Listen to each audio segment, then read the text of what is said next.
pages, feel the beat, dance with words, move your feet. Hello, hello, hello, and welcome to this reading Dippit and the start of this week's vlog. Woohoo! Alright, so I have decided that I was going to take a read a fantasy book called Immortal Consequences by Ivy Marie, and I've read the first chapter and ooh, so good.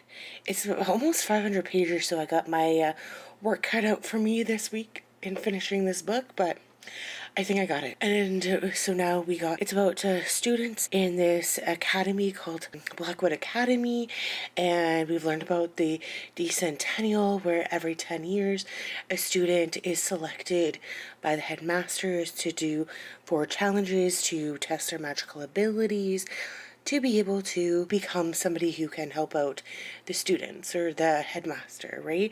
And you know that every so often it's kind of just really world building, and that I'm liking it, right?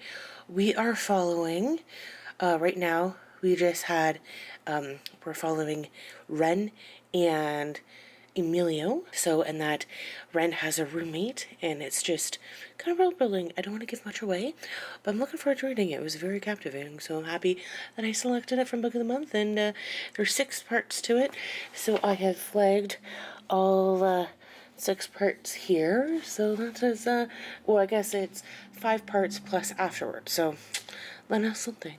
So yeah, that's kind of my reading update for right now. Hopefully everybody's doing alright. We're gonna give it a thumbs up, and we'll catch you on the next Dippit. Bye! Hello, hello, and welcome to this reading Dippit. Woohoo! Alright, so I've just finished listening to A Lot to Unpack by Portia MacIntosh, and it's so super cute. It is a rom-com, and we have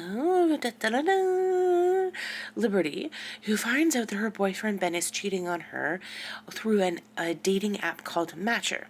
They both work at a private investigator firm. So Liberty, who's just the what is it called? The receptionist there. So she decides to leave and go find another job. And where does she find another job? At Matcher. Her boss thinks that she is a private investigator herself, but Liberty just never corrects her.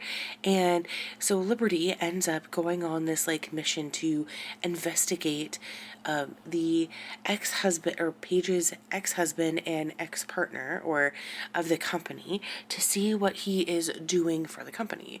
And along the way, Liberty and Jordan, the ex-husband and partner of the company, end up like kind of falling in love, right? So Liberty is meant to switch out this contract that is supposed to be signed to have the US and UK branches of Matcher be separated, but it's taking a while for Liberty to actually do this because she can't really quite figure out how to do it. But she was going to do it, but then she has cold feet about it and decides not to. So she slips the kind of like the false contract back in her bag. But what happens is that the contract wasn't pushed far enough into her bag. Jordan ends up finding both contracts, and the entire situation blows up in Paige's face. So it's just whether or not do Jordan and oh my gosh, Liberty able to fix their relationship? Are they able to have like a really kind of like a good romance? Is Jordan able to move past the fact that that she almost kind of like ruined him and his like financial career, right? That kind of a thing. So I thought it was pretty good, super cute. I would highly recommend it, and I would be interested in listening to more Portia MacIntosh's books. But yeah, I'm gonna give it a thumbs up. Hopefully everybody's doing alright, and we'll catch you next Dippit. Bye! Hello everyone, and welcome to this reading Dippit. Woohoo! And that's the end of this week's vlog. Sorry there hasn't been too many updates this week. It's because I got sick, and I'm still sick. Haven't been feeling well. Basically been sleeping a lot. So yeah. I have been trying to read a chapter of Immortal Consequences every day, and I've been good with that. But last night I tried to read and just couldn't really comprehend anything because I was sick. So hopefully, you know, sometimes you get sick and you can power through it, but sometimes, like this time, you get sick and it just kicks you in the butt and you can't really do anything. Right, so hopefully everybody can do alright, and hopefully next week's vlog will be much more entertaining. But yeah, give it a thumbs up. Hopefully everybody's doing alright, and we'll catch you on the next Dippit. Bye!